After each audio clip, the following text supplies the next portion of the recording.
राधे राधे दोस्तों, मैं दीपेंद्र सिंह आप सभी का एक बार फिर से राधे स्टडी हम में स्वागत करता हूं। जैसा कि हम लोग क्लास 11th के फिजिक्स पढ़ रहे थे, उसी चैप्टर को आगे बढ़ाते हुए आज हम लोग देखते हैं कि हम लोगों ने पढ़ लिया था भौतिक राशियां, उनके प्रकार और मात्रक, मापन, इन सब बारे में हम लोगों ने पढ़ लिया था। आज हम लोग पढ़ने जा रहे हैं मात्रकों के प्रकार।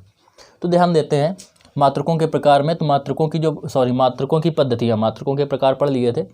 मात्रकों की पद्धतियों में बात करें तो मात्रकों की जो होती हैं वो 3 पद्धतियाँ होती हैं, MKS पद्धति, CGS पद्धति और FPS पद्धति।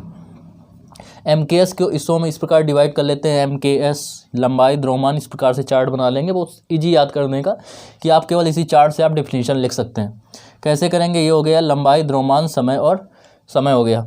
अब इसमें बात करते हैं तो देखते हैं कि MKS पद्धति क्या है, जिसमें लंबाई का मात्रक मीटर, द्रव्यमान का मात्रक किलोग्राम और समय का मात्रक क्या होता है? सेकेंड होता है। MKS पद्धति क्या होती है? MKS, ये CGS, ये FPS।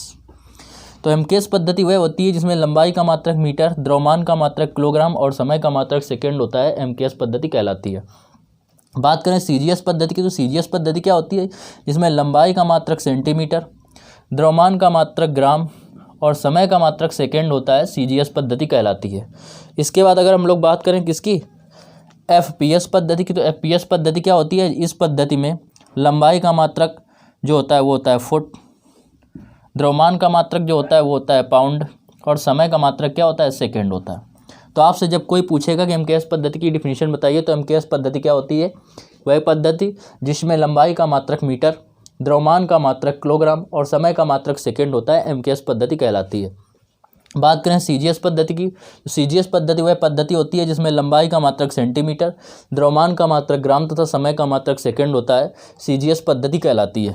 FPS पद्धति की बात करें तो FPS पद्धति वह पद्धति होती है जिसमें लंबाई का मात्रक फुट, द्रव्यमान का मात्रक पाउंड और समय का मात्रक सेकेंड होता है। CGS पद्धति कहलाती है। अब देखो, इनको अन्य नामों से भी जानते हैं। अन्य इनके नाम क्या होते हैं? जो MKS पद्धति होती है इसको ब्रिटिश पद्धति भी बोलते हैं, ब्रिटिश पद्धति। इसके बाद बात करें CGS की, तो CGS पद्धति जो होती है इसको बोलते हैं, MKS पद्धति जो होती है इसको बोलते हैं फ्रांसीसी पद्धति।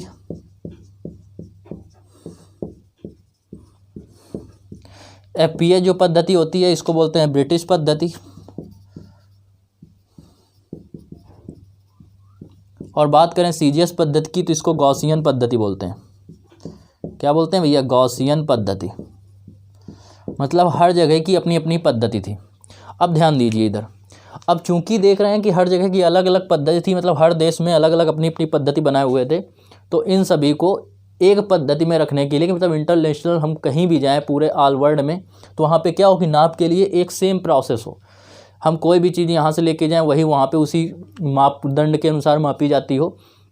इन सब बातों को ध्यान रखते हुए हुआ क्या कि कई देशों के, प्रमुख देशों के वैज्ञानिक बैठे और एक उन्होंने क्या किया, ऐसी पद्धति बनाई की योजना बनाई कि जो क्या हो, जो पूरे ऑल विश्व, पूरे ऑल वर्ल्ड में वही पद्धति लागू हो। उस पद्धति को जो बोलते हैं वो बोलते हैं SI।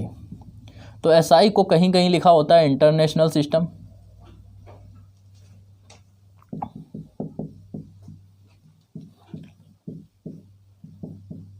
और कहीं कहीं लिख देते हैं सिस्टम ऑफ इंटरनेशनल।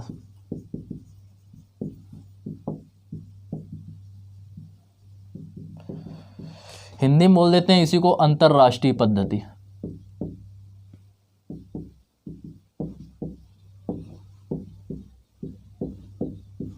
तो इस प्रकार इसमें क्या होता है कि हम कोई भी चीज़ है कि उसको अगर किसी भी वस्तु को, जो मापक यंत्र हम इंडिया में प्रयोग कर रहे हैं वही अफगानिस्तान में होगा, वही जापान में होगा।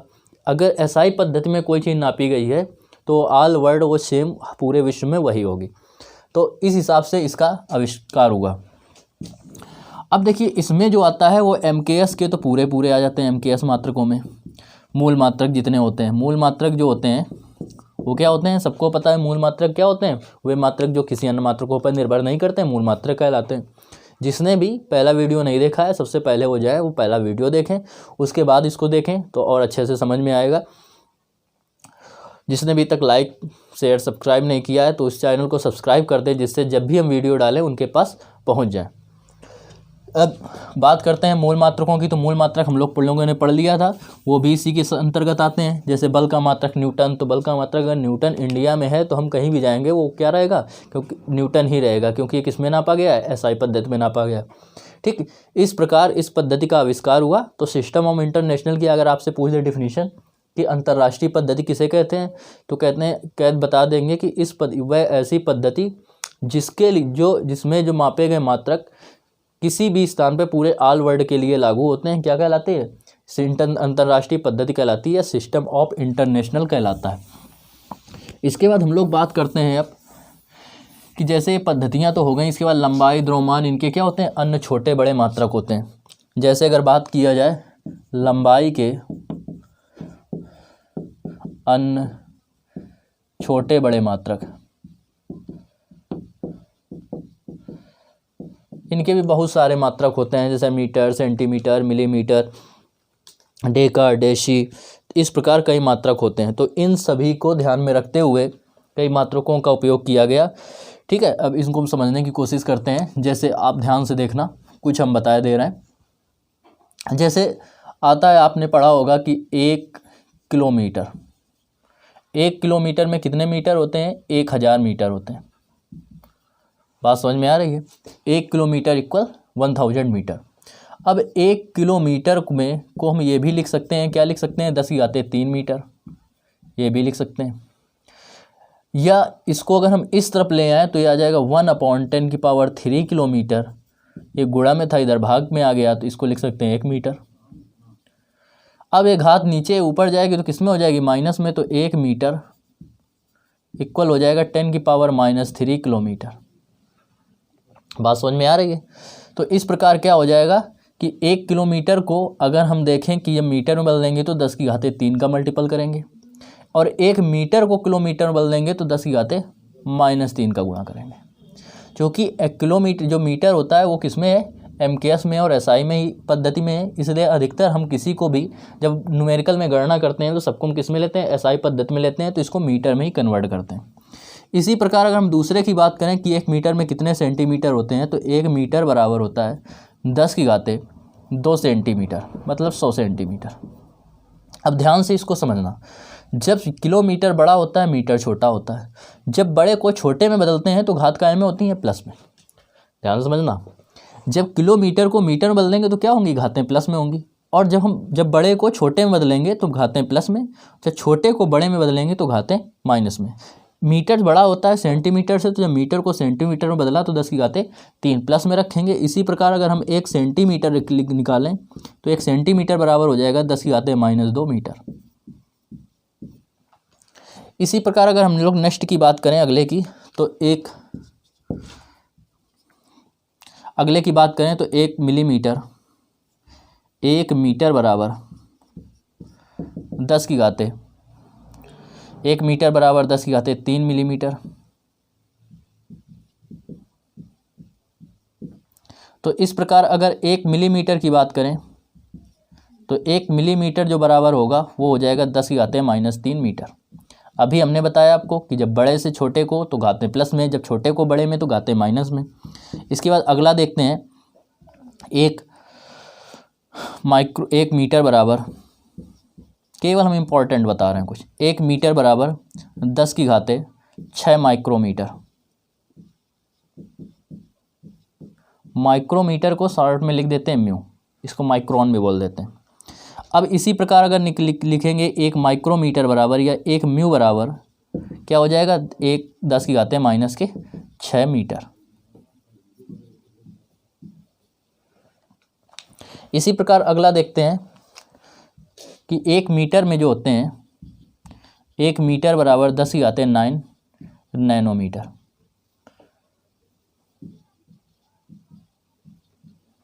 तो हम नैनोमीटर को मीटर में बदल देंगे तो 1 नैनोमीटर बराबर 10⁻⁻9 मीटर। इसी प्रकार अगर हम लोग बात करें किसकी बात करें, 1 मीटर बराबर 10⁻10 एंगस्ट्रॉम। एंगस्ट्रॉम को क्या करते हैं, 1 के ऊपर डिग्री लगा देते हैं, एंगस्ट्रॉम हो जाता है। तो इस प्रकार एक एंगस्ट्रॉम बराबर क्या हो जाएगा, एक एंगस्ट्रॉम बराबर हो जाएगा 10⁻⁻10 मीटर। एंगस्ट्रॉम छोटा होता है तो छोटे को बड़े में बदला तो घात माइनस में, बड़े को छोटे में बदला घात प्लस में। इसके बाद बात करते हैं कि एंगस्ट्रॉम के बाद 1 मीटर में कितने पिकोमीटर, तो 10⁻12 पिकोमीटर। तो 1 पिकोमीटर बराबर, तो 1 पिकोमीटर बराबर हो जाएगा 10⁻12 मीटर। इसके बाद बात करते हैं किसकी, पिकोमीटर के बाद 12 हो गया, एक एक्स मात्रक बराबर 1 मीटर में 10⁻13 एक्स मात्रक। अब यही बात करें कि अगर एक एक्स मात्रक बराबर, तो एक एक्स मात्रक बराबर जो हो जाएगा वो हो जाएगा 10 की घाते कितने मात्रक, एक मात्रक बराबर 10⁻−13 मीटर। इसके बाद बात करें अगर फर्मी की, तो 1 मीटर में 10⁻−15 फर्मी प्लस 15 फर्मी, तो 1 फर्मी बराबर 10⁻−15 मीटर। इसी प्रकार अगर बात करें हम लोग किसकी, एक प्रकाश वर्ष बराबर, एक प्रकाश वर्ष बराबर जो होता है वो होता है 10⁻⁻⁻,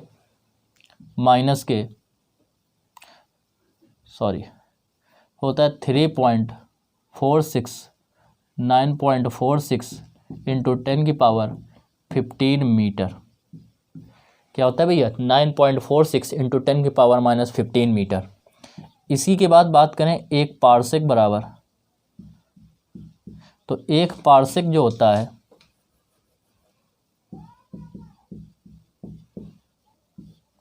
एक पार्सेक बराबर होता है 3.26 प्रकाश वर्ष। ठीक है, पार्सेक जो होता है दूरी का सबसे बड़ा मात्रक होता है। प्रकाश वर्ष जो होता है कि जो एक साल में किसी प्रकाश द्वारा एक साल में चली गई दूरी को बोलते हैं प्रकाश वर्ष, और प्रकाश वर्ष बराबर होता है 9.46 इंटू 10⁻15 मीटर। एक पार्सेक बराबर होता है 3.26 प्रकाश वर्ष। तो इस प्रकार ये कुछ इंपॉर्टेंट मात्रक थे। ठीक, आज के लिए इतना ही, फिर कल फिर मिलते हैं इसी टाइम पर।